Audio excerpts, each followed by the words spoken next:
Welcome to the Career Catharsis Show. I'm your host, Neha, and each week I chat with experts in the fields of workplace wellness and career transformation to help you succeed in your personal and professional lives. Today I will be chatting with seasoned recruiter Yiorgos Boudouris, who is currently hiring at the best-known e-commerce platform on the planet, Shopify. Yiorgos is a thought leader in the recruiting space and an advocate for job seekers, notably sharing his experience with layoffs and sharing tips on how to bounce back in your career. For those that listen till the end, we have a resource to share, an ebook titled From Layoff to Liftoff, so stay tuned. Thank you for joining me on the Career Catharsis Show, Yiorgos. I'm so happy to have you on to share some of your job searching wisdom. Thank you. Thanks for having me. I'm excited for this. For sure. So I would love for listeners to get a better understanding of your journey as a recruiter, if you could share a bit more. Yeah, so right now I work as a recruiter. I work for Shopify, and I'm embedded within our product management organization. And I've been recruiting for, it's well over a decade now, but within tech for maybe the last 6 years. Recruiting is not a job I had any idea about when I was in university or even before of that. Like, I never knew it was a thing. But my first job when I graduated university was as a liaison officer. So I worked for the university and would travel around Ontario, going to all the different high schools and tell them about the university programs where I was, why they should think about going to post-secondary. And I think that's what got me hooked on like the aspects of what being a recruiter is, and slowly made my way to being an internal recruiter and spending all my days interviewing people. Yeah. Exciting. Okay. And what was your experience like? I know that in the past you have been through a layoff. So today's conversation is centered around layoffs and how people can bounce back from that. So, as someone who's not only a recruiter, but as someone who's been through that experience, would love to know how that affected you and if you could share some details there. Yeah, it's such a jarring contrast, right? To talk about that all day I interview people and I hire them, and then to also have this story of what it's like to be um, laid off and removed from my position. That's usually all about growth. So yeah, I've tried a lot to share my story more and more this year, especially because we've seen such a widespread layoff happen across all industries, and also within tech, we know layoffs are common. But yeah, I was laid off for the first time a few years ago. I was laid off from an opportunity that I had been working at for about 6 months, a high growth tech startup here in Toronto. And it really broke me in a lot of ways is kind of what I'll say. I wish I had a better spin on that initial journey and what it was like afterwards. But the truth is, yeah, it broke me. It broke my heart. It made me question a lot of the work I was doing.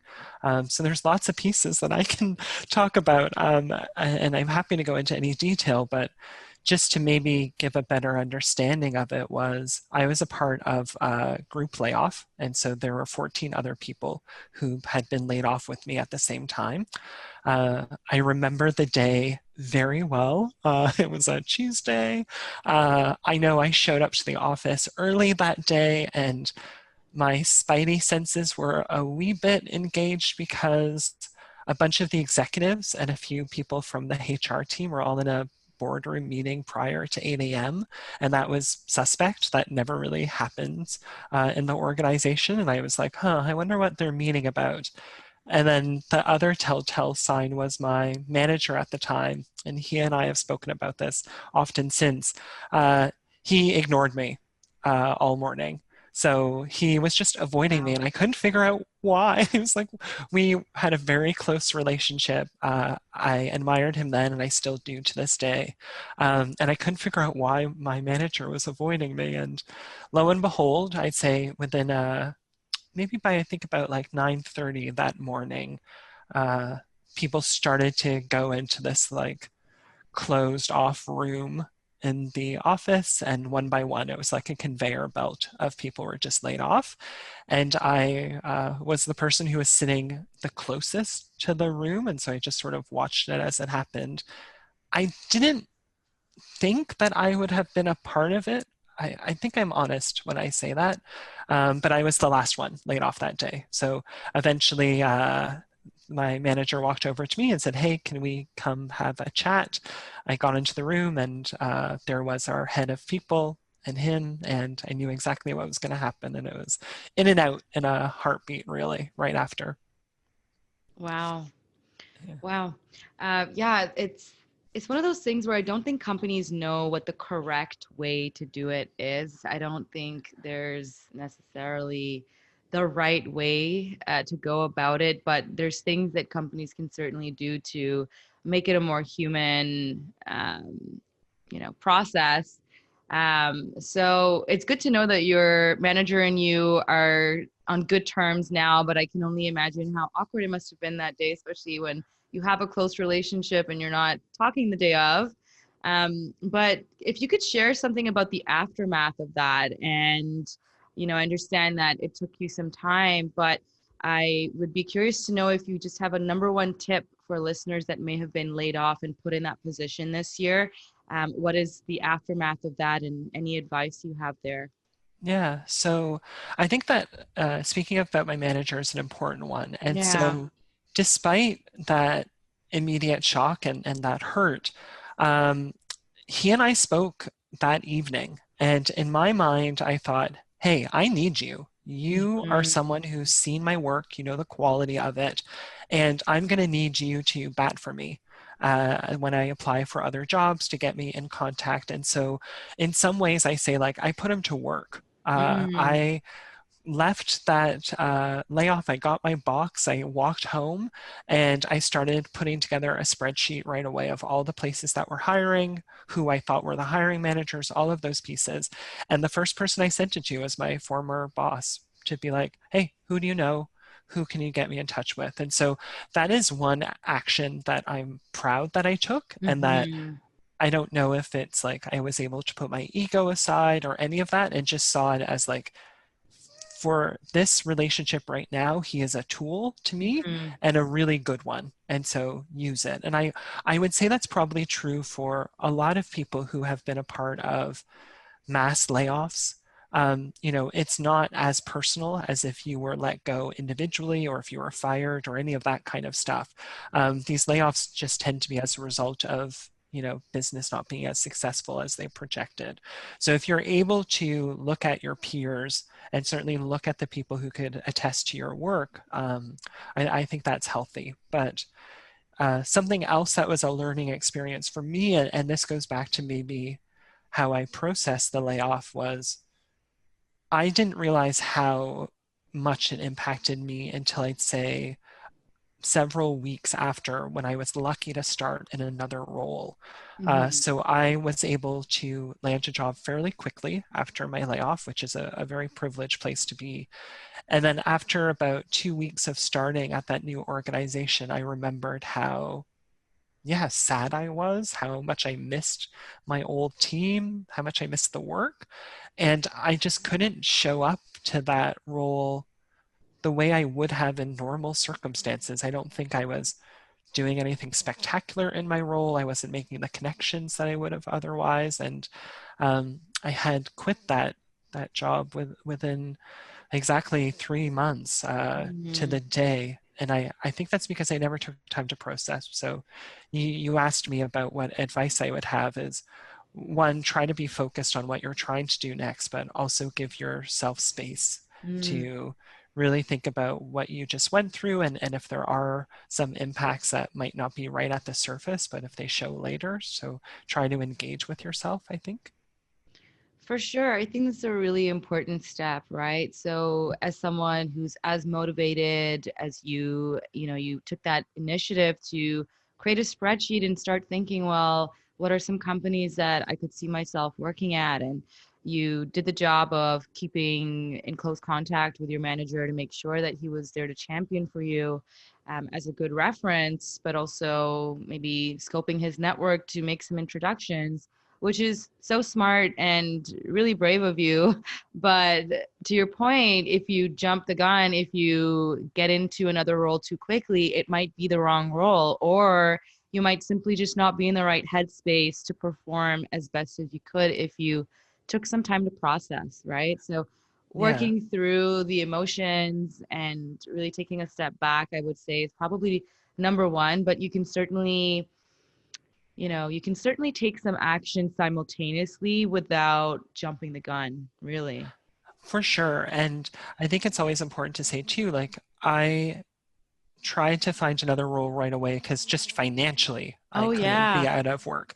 And so everyone knows their own set of circumstances, and certainly there's Mm-hmm. no judgment there. I thought I had about a month and a couple of weeks of Mm, like enough cash to like get me through. So I was like, oh, I need to get a job right away. But I think I distracted myself with um, the excitement of interviewing mm, and all of that, that I failed to realize how, yeah, maybe emotionally hurt I was. And so mm-hmm. if you have to do both at the same time, I mean, you can't help it.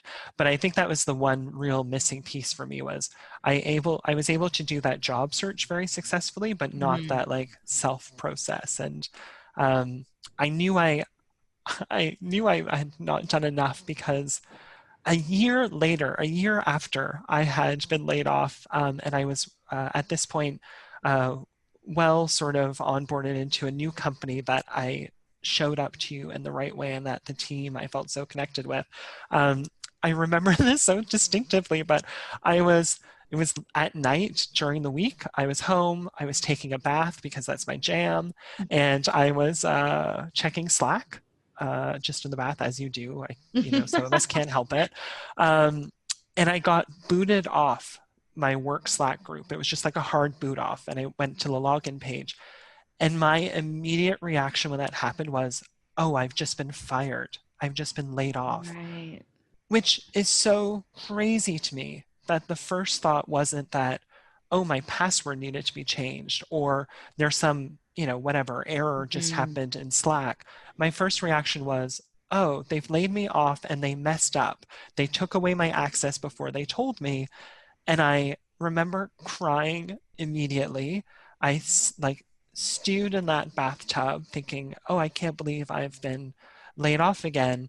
And then, of course, as one would rationally like know would happen, maybe in an hour I was able to log back in because whatever issue was there went away. I wasn't fired. It was just, Slack needed to reboot. Mm-hmm. And but that that memory, that awfulness of like what it feels like to be laid off and your access to your company's emails and communications, all of it just came like rushing back. And I was so shocked by it that a year later, in this completely like unrelated event, I still thought, oh, I am forever going to be panicked about one day finding myself laid off again. I was like, this sucks. That this is something that I will always have in the back of my mind. And again, I know that's not like an encouraging thing to say to other folks in this situation, but I think it's almost as if it's something we have to accept. And of Mm-hmm. course, and not let it demotivate you, but it's a reality. Definitely. And no, thank you for your candor. I think a lot of people may have similar symptoms, and it helps to talk about it. It helps to know that you're not alone. You're not the only one facing that fear. And in your situation, it ended up being an irrational fear. You were Yeah. able to get back on Slack. But for some people, maybe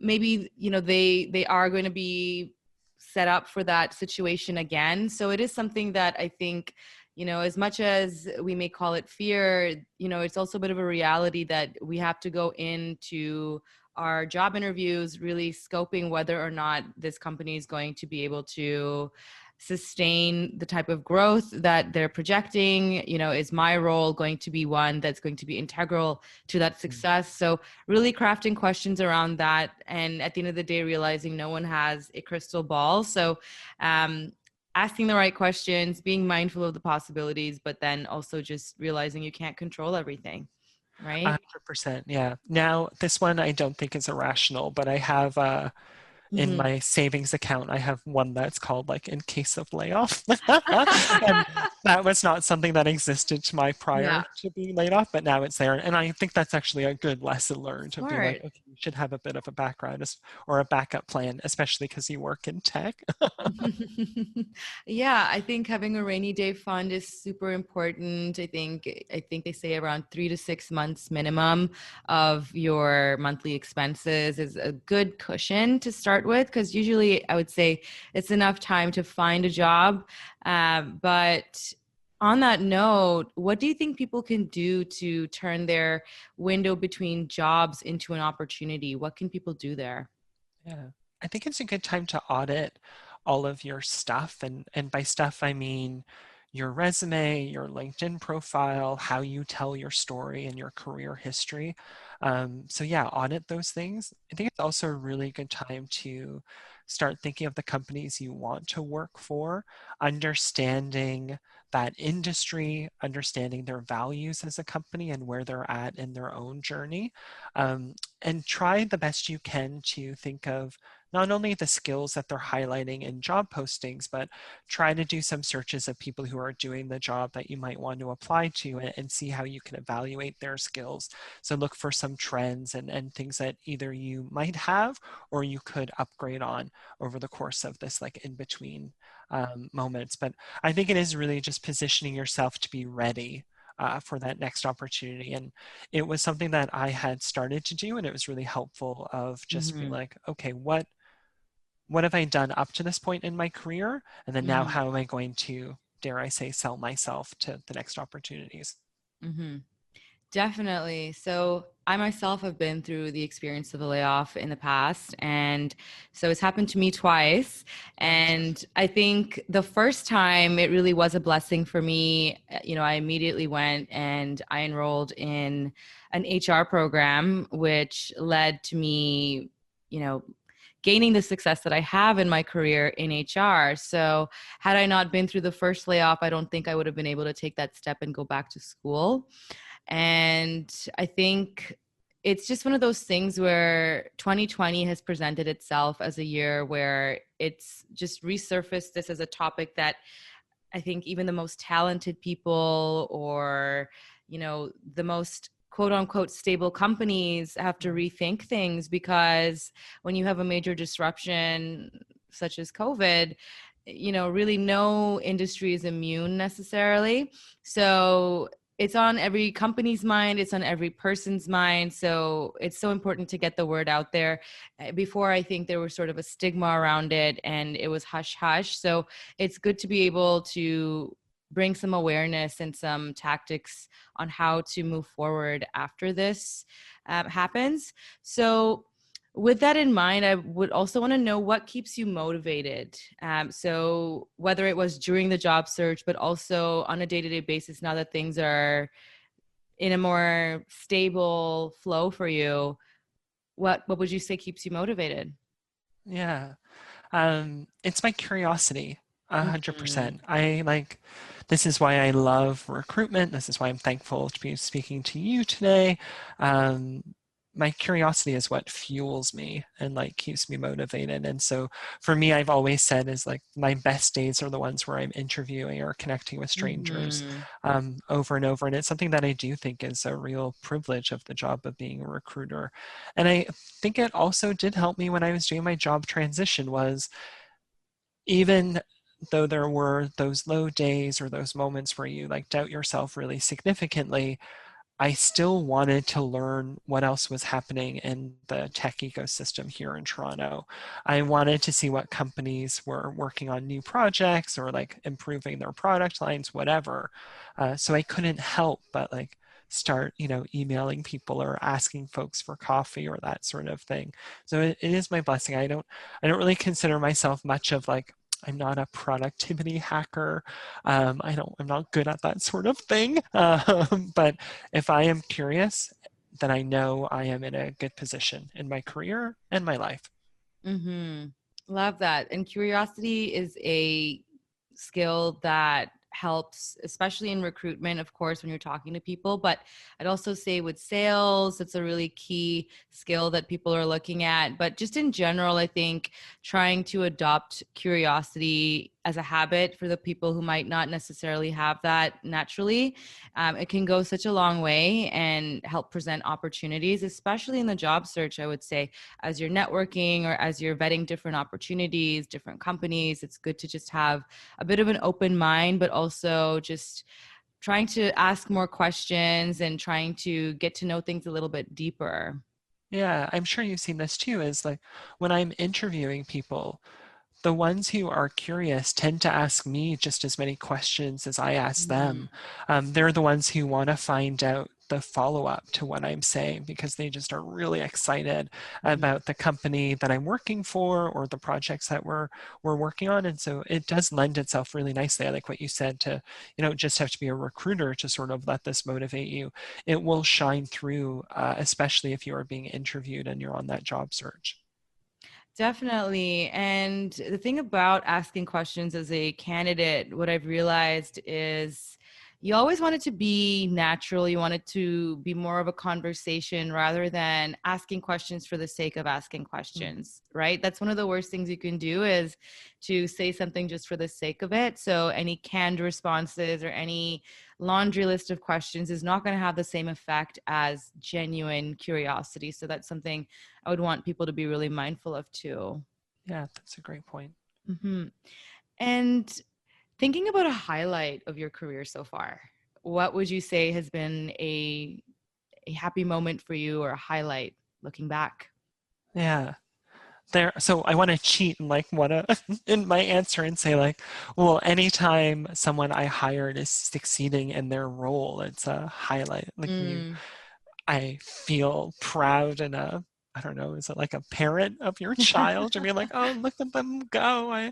I'm so happy that I got to be a part of that process and a part of their journey in coming here. But I'd be lying if I said that something that happened recently wouldn't be a highlight for me, which is I mentioned at the start that I work for Shopify and I feel incredibly fortunate to be here.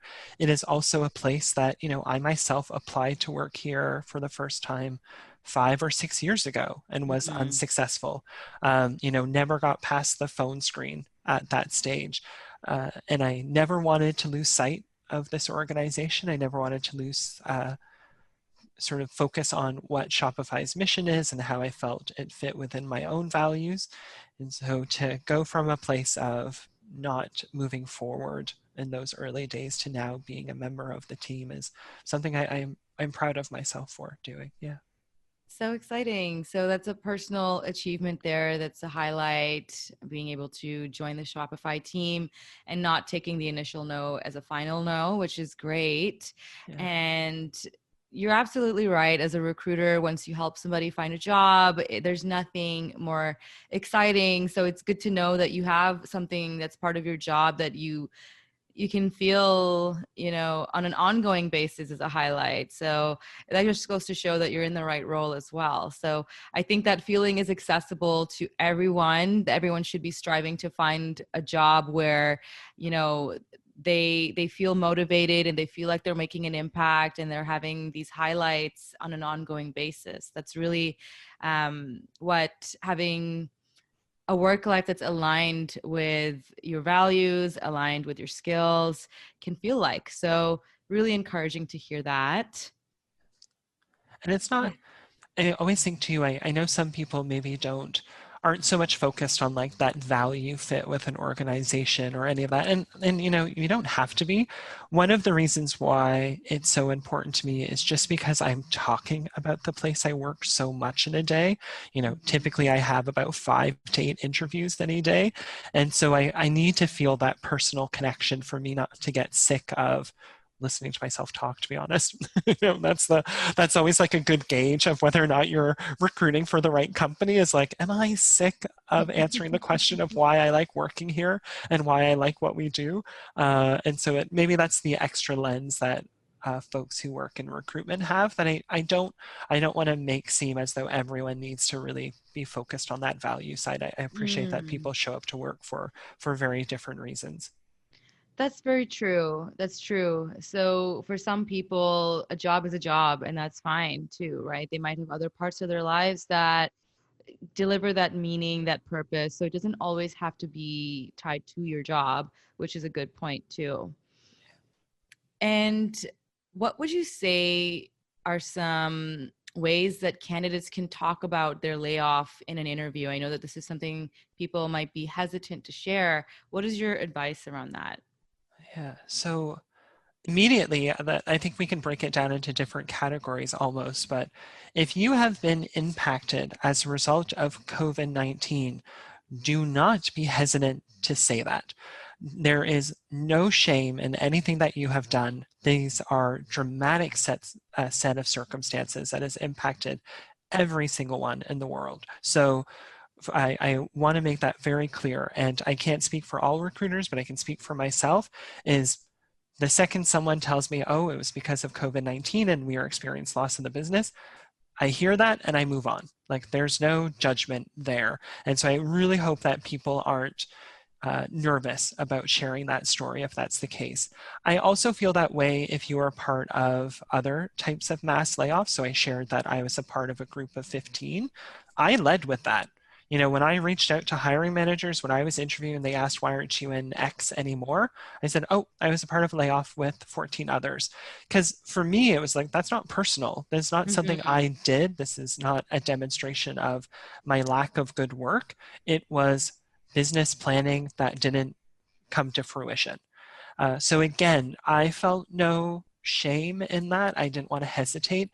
Out of all of the interviews I did at that time, and maybe there were about, I think 10 to 15 places I interviewed with after I was laid off, only one person I think was critical of me and the layoff. And that felt like that was just that person specific, and no one else had any harbor of what I would say was a judgment towards it. And I would hope that would be true for everyone else, that, you know, the majority of folks are going to hear what you're saying. And again, it won't be personal. If it is like a one-off, if you were just laid off as a lone individual, if there was something related to performance, as much as you can, I think try to figure out why that is and why you might have performed that way. I myself have been in organizations where I don't think I've performed as good as other places, and because there were external factors that affected that, whether it was, you know, not the right company, whether it was just something personally going on in my life. So those are all things that I think you have to be comfortable, if I say, like auditing again. And so don't hesitate to look at that. One maybe last note I will say is, if you've been laid off, it's an abrupt end to your role at a company, which means you probably had a bunch of stuff that you were still hoping to do or working on. It's really important for you to write down what those things were, because that is something I want to hear as a recruiter. If, you know, if you're working at X company and then you were laid off as a result of COVID-19, if you are able to tell me what you still wanted to work on, what was in your planning, that shows me how engaged you were in your work. And that's a positive. So that's something I had done when I had been laid off, was just track right away, like, oh, here are like my 10 to-dos that I still wanted to check off my list. And so if you're able to do that, if you're able to kind of engage in that conversation with yourself, try to do it as soon as possible, because it's a good news story for a recruiter if you're able to share that. That's excellent advice. I think it can be a lot for people who are going through the emotional wave of the situation, that they might not think of all the practical stuff. But I think when all those projects are still fresh in your memory, such a good idea to just jot them down and sort of just think about, well, what was I going to be working on this week and next week, and then just put it away. And then you have a list there that you can reference once you start interviewing, or once you start writing your resume. Now you have some potential accomplishments that you can list that will help you get back in the weeds of the job search. Yeah. And it's good for you to just read it over again. Like this isn't a new idea, but I have a praise folder that I have. Nice. anytime someone says something remotely nice, I screenshot it and keep it, varying degrees of, of positive feedback. But, sometimes I'll reflect on those conversations too, to remind yourself of, I am capable. I have accomplished things I'm proud of. Definitely. I think the idea of a praise folder is so important. So I think even in your one-on-ones, especially for folks that are trying to climb up and get a promotion, having a praise folder and being able to reference that in your one-on-ones with your manager even, it's a great way to showcase what other people on your team or other teams have to say about your work and how you're being trusted, right? So definitely, good for your own personal confidence and feeling accomplished, but to even share with your manager is a really good idea. Yeah.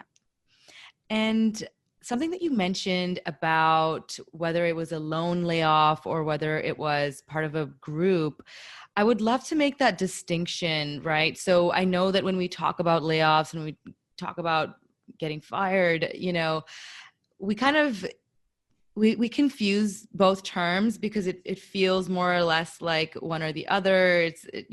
We don't talk about it as clean cut as two different things, right? So being laid off means that it's a business decision based on, sometimes there's mergers and acquisitions that just don't have the need for the same head count. So it might be because of that, or it might be because a business unit is not profitable, or they're moving in a different direction. You've been made redundant. So those are layoffs. It's not within your control necessarily. And like you said, it's not something that's happening necessarily to you on a personal level, not to take away obviously the emotions that come with that, but it's more of a wider, broader decision.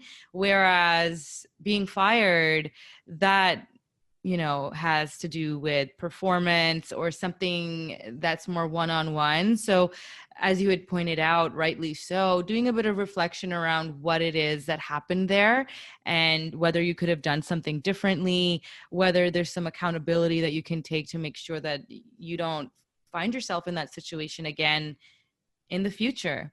And sometimes it could just be as simple as you being in the wrong role. Maybe your performance was a certain way because you were in the wrong role, but that's not going to be indicative of your performance necessarily in a different role. Or if you kind of get things back together and are in a different mindset too. I fully agree with that. And I've been in those situations too, where, I might have joined the wrong company and I wasn't assessing the situation well enough in terms of what I was looking for. But typically, if you have been fired or let go as like a one-off or as the individual, I would hope that there are meetings that lead up to that decision that talk about performance and improvement so that people are trying to put you on a more successful track. I hope that is the case. And so in my way of looking at it, it should feel, not that it's not still shocking, but it maybe is less of a blind side than a layoff type situation. But it's not my specialty in that sense, but that's how I differentiate it in my mind. Again, regardless of the set of circumstances, you still want to, look at what happened to you. I think another way of sometimes thinking of it is like, would you be rehired in that organization? And that's another way of thinking like, okay, what happened here? And what is your level of attribution to that decision? Absolutely. So do you have any general advice for job seekers? This is a word we've used a few times, but focus on your accomplishments. So when you look at job postings or that sort of language, it's typically in the language of responsibilities. And those are fairly generic to anyone who does the job that you're doing. What will differentiate you as you apply or start speaking to recruiters or hiring managers is how you are able to discuss your accomplishments, which is usually something that can be measured to some degree or another. So that's something I would use as a recommendation is let's try to avoid sort of that historical look at our responsibilities in our roles and instead start pivoting on what your accomplishments are. So to give an example, myself as a recruiter, a responsibility would be that I interview people on a daily basis. That's generic, though. Any recruiter is doing that. If I move it more towards an accomplishment, I would talk to how many people I have hired in a month or over the course of a year in an organization I was working with, and maybe how many different types of roles I was hiring for, and how, what parts of the organization I was supporting. You're just trying to get more and more specific. And again, I tend to think it as something that can be quantified. That's a great point. So thinking about accomplishments, but thinking about what can be quantified. So for a lot of people, they might not be in a metrics driven role and they might struggle with that. So I would just try to ask yourself some good questions about, how many sessions are you running if you are part of the audio team for a company, and just, how many sessions are you recording, for example? Or if it is really more of a qualitative based role, you can still highlight some accomplishments there, but just think about the impact that you've had and make sure that on your resume, for example, you're able to talk about the impact, or maybe talk about some stakeholders and how, what you were doing mattered to them. So that's a really great point. And then are there any other final thoughts on your end? I think just with the job market as it is, and still this, we're still at a point where we haven't recovered for what we've seen as a result of COVID-19, and we might not for a while. I hope that anyone who is out of work as a result of COVID-19, or your ability to find new roles has been restricted now because of the lack of openings quite like this time last year, is as much as you can, don't blame yourself. I would hate to know that there's these groups of people who are taking it as a sign of lack on their end, I would say. So that's my one piece of advice: as much as you can, is just, don't let this dynamic set of circumstances make you doubt what you're capable of. And I think it's also a time where people have been more generous than I've seen before when it comes to making connections, when it comes to sharing advice or helping someone if they are searching for their role. So it might also be a good time to start, interacting with other people and sending out those messages. Not that everyone will respond, but in my experience these last couple of months, there's this spirit of generosity that is really refreshing. Certainly, there's this appetite to help and to give back. People are very much aware of the times we're all in, and they want to do something to give back. And such a great point about not being hard on yourself and not blaming yourself. So with that, I'd like to thank you so much for being on the Career Catharsis show and for sharing all of your wisdom. Thank you. Thank you. It was a pleasure. All right. Thanks. I hope you enjoyed today's episode on the topic of layoffs. As promised, I would like to send you a free copy of my ebook titled From Layoff to Liftoff: How to Bounce Back in Your Career. Please visit the show notes and follow the prompts to claim your copy and own your career journey. You may also connect with myself and today's guest, Yiorgos, on LinkedIn. Simply visit the show notes to send us a connection request, and we'd love to hear what part of today's episode resonated with you.